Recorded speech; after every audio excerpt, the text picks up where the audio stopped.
Hi, I'm Sonny, and you're watching the Kerrang podcast. The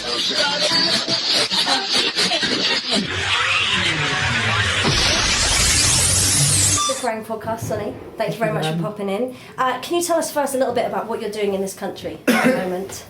I came over to open for Chiodos, and I'm just doing a DJ set now, just because the label decided that they wanted to wait after I had like a release, my EP, out before I came over with the whole band, because it's pretty expensive to come over here. Sure. So I just bought my own plane ticket, and I didn't want to cancel the shows, because I've actually had to cancel out here a couple times, which always sucks to do. Mm-hmm. I figure half of the reason people come to see bands play is not only to see them live, but just to physically see them there, and so I feel like if I'm at least there doing something, it's better than nothing. So what form does your DJ set take? Is it playing other people's songs, dropping in some of your own new ones as well? Yeah, I'm dropping in a couple of my remixes, and I also do remixes, remixes of my stuff that's unreleased yet. It'll be out on the EP actually, and then also remixes that I've done and mashups that I've done, and then other songs as well. And yeah, it's pretty fun. It's gone over better than I expected, because it's like dance music at a rock show. Mm-hmm. But I throw in a little bit of Rage Against the Machine at the end, so it's always kind of dance floor filler. Yeah. So how do people react when you're actually playing the songs? Do you find that they're facing you like a gig, or are you turning into a dance floor kind of experience?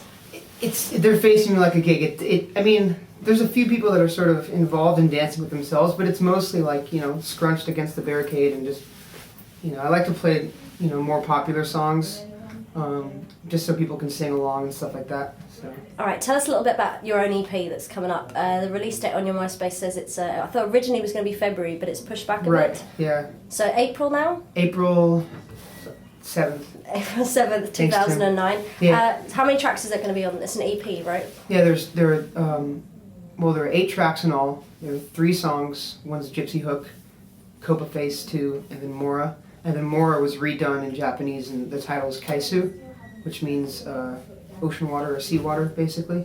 And then all the tracks are remixed, so by like Toxic Avenger, Demon Days, Laser Tag, and Dan Senna.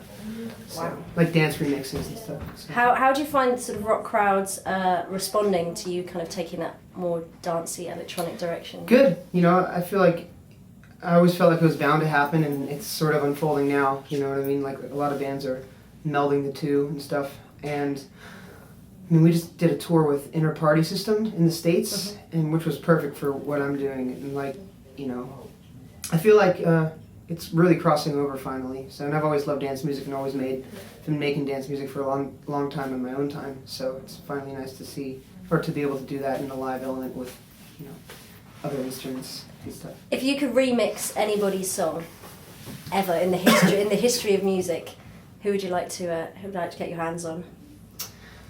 That's a hard one. I mean, of course I could say, the Rolling Stones or the Beatles, because those hard drives are so protected. I've heard of people doing, like mastering for a remaster for a big older band like that, and literally the person that has the hard drives has a briefcase handcuffed to it because they're so sacred. But then remixing tracks like that, like I wouldn't want to ruin it, you know what I mean? So it's pretty easy to remix tracks these days. You can just go online and find the acapella. You just type in acapella, and usually somehow they've leaked it out, and that's all I need anyway. I don't use any other music. I just create a whole new track. But I would actually really like to remix that Lady Gaga song, Just Dance. Yeah. I've been thinking about that one, which is pretty easy to get the acapella to. So I'd like to see the two of you in a video together. Me and Lady Gaga? Yeah, I think that would look pretty exciting. That would be pretty cool. I actually saw her play in LA. She's playing tonight though too, isn't she?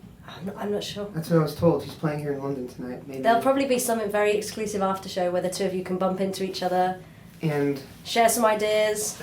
I'm a fan of her though. I think it's pop. And it's I don't want to say cheesy, but it's definitely like party pop. But she writes all that stuff herself, and most of 90% of all that stuff, like they have like ghostwriters and stuff. So it's cool to see, and she actually sings really, really well live. She has a really lovely voice. Towards the end of last year, 9 Inch Nails released a load of kind of versions of their tracks online, like giving kids the opportunity to download and remix them. Did you have a go? I didn't actually.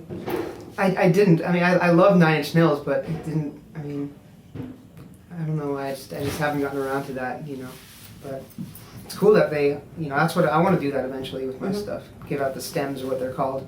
Basically, like, you don't give out every track because there could be over 100 tracks in a song, but you give out like drum section, guitar section, bass, synth, vocal, and then people can have the different sections, and Do you think it's the sort of thing now with technology kind of becoming more widely available that there are a lot more kids just in their bedrooms sort of teaching themselves, experimenting, creating new sounds? Yeah, before it was like you could have a guitar or a violin or a physical instrument, but now it's like you have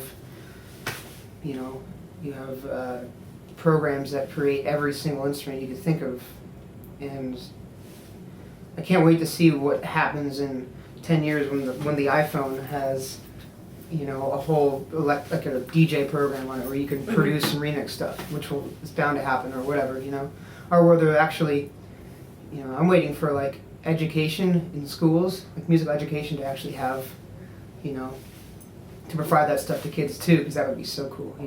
As creative as people can be, it's good to give that to them when the opportunity is there. I think Inner Party System played a gig last year through their iPhones. Yeah, yeah. Is that something you'd be Oh yeah, interested that's in? cool. They all had, I guess, different applications that played different instruments on their iPhones, and they all had them plugged in. It was just vocals, and everybody had iPhones. Fucking sick. It's so cool. That's the future right there. Yeah, totally. All right, excellent. Thank you very much for chatting to Kerrang today. Mm-hmm. And when will we next get to see you again? When are you back in the Oh, country with as a soon as- full band? As soon as I can find someone to support, that makes sense. So as soon as possible, we want to get over here, and plus, I think it's going to be better now that I just released a bunch of tracks on MySpace, so it's nice to have music out that people can know and then perform them, rather than like playing songs that no one knows. Not to say people, not to say it's not going over well, but it's going to be even better. So. Correct.